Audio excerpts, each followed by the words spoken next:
Begin on your hands and knees in tabletop pose. Align your wrists directly under your shoulders and your knees directly under your hips. The fold of your wrists should be parallel to the top edge of your mat, with your middle fingers should point directly forward. Lower your elbows to the floor directly beneath your shoulders. Keep your forearms parallel to each other and to the side edges of the mat. Distribute your weight evenly across both forearms. Then tuck your toes and lift your knees off the floor.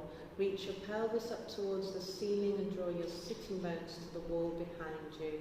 Keep your knees bent as you lengthen your spine and broaden across your shoulder blades. Eventually, you will be able to straighten your legs into a nice A shape. Do not walk your feet closer to your hands. To release, gently bend the knees as you exhale and come back to the floor, and you can press back into child's pose, Balasana, to rest.